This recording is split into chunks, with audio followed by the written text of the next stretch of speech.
What is a challenge I overcame? Oh, wow, that's a really great question. I would have to say that my biggest challenge as a dev, especially, came right after I graduated with my CS degree. This was about 6 or 7 years ago. I made a bunch of friends in college as we were all going through the same classes because it was a small school.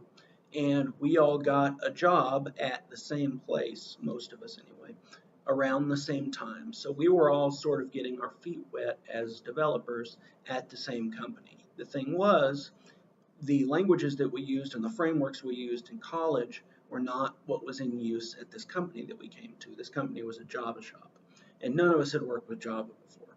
So, one by one, as my friends sort of came on board within the same couple of months at the same company, they were all shipped off to bigger cities. California, Los Angeles, Boston, New York was a big one.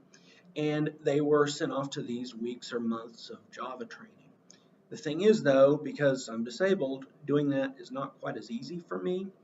And I was sort of forced to fend for myself for the first several years at this company because I wasn't able to go off and be trained anywhere. So, what I had to do to bolster my knowledge was go around to the old timers that had been there maintaining the code for 10 or 15 years. I had to do a lot of research online. I had to go through, examine the code and the version control that we were doing to see how they were building it and what design standards I would be expected to meet. And because of that, I have a very large affinity for learning code and frameworks in the street level. And I'm really good at foraging because I was forced to be good for the first couple of years actually at this company. So I'm very proud of that.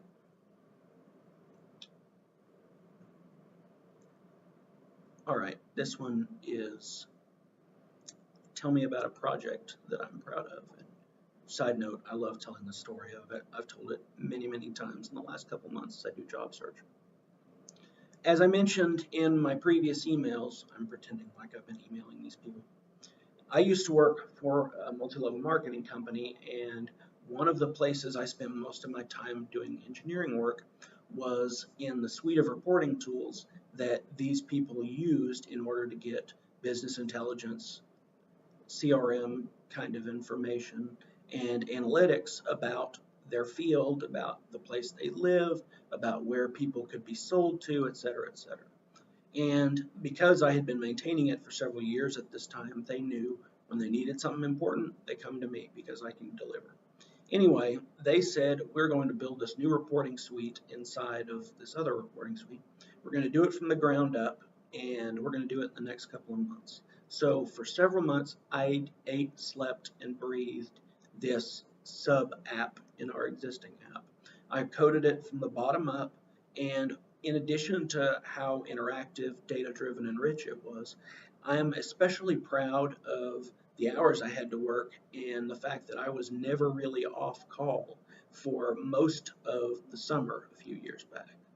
In fact, one of the stories that I love to tell about it, and it illustrates not only my devotion to the project, but also how much I love coding. I brought my laptop everywhere with me because I never knew when somebody was going to need a change made based on some finicky feedback from our sales force or anything like that. And one day, Saturday actually, because I go to the movies every Saturday in the small town where I live, I was greeted by a text message while I was sitting in the movies. And my project manager at the time said, we got some new feedback from the sales people, the new field, and we need you to change this back end, that back end, and make all these changes to it. So I got up, walked out of the movie that I was in, and went out, opened my door to my van, and sat with the breeze blowing through and coded for about an hour, hour and a half, and pushed out some new code and had a blast doing it. But I still don't know how Ant-Man ends.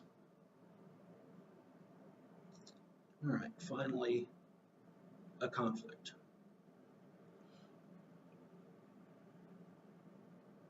A good conflict that I resolved. Well, I worked with the same project manager, project owner for a long time in the last several years of my employment at the last place I worked. And he was a really smart guy. He'd been doing QA for a while, but he wasn't a developer. And we were writing synthetic test suites in Selenium WebDriver and JavaScript, and we were trying to mimic user action. It's a lot like Cucumber or something like that, doing integration testing, so that we could have a suite of tests that would go out, hit all of our apps in the most demanding ways, and be informed about failures by, I believe it was PagerDuty was what we were using, and let us know before somebody complains on Facebook whenever one of our apps are down. But what this meant was that I had to parse a lot of HTML in the responses that were coming back to the servers. And we would have to write these really brittle tests like, okay, there's one div that's labeled this way, and the third div in that has a nth child button that we have to check is a certain way. And I hated doing that because it was brittle and they broke constantly. So I came to my project manager, project owner, and I told him what we need to do is we need to start using more tags, more classes in the CSS, and especially more IDs whenever possible, so that whenever we're maintaining these apps as we go forward, we can make these little minor changes to make it so much easier and so much more robust for us to write these tests. He believed that was writing the app to suit the tests rather than writing the test to suit the app.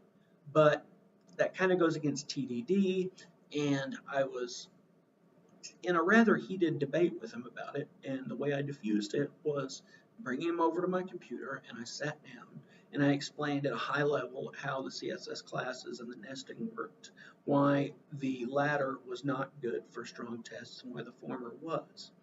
He still was uneasy about the whole thing, but I was able to take the wind out of it and sort of give him a high level education in how the criteria for these tests worked. And he understood the reason that I believe the way I did and why it wasn't doing bad test ethics for us to make these small changes.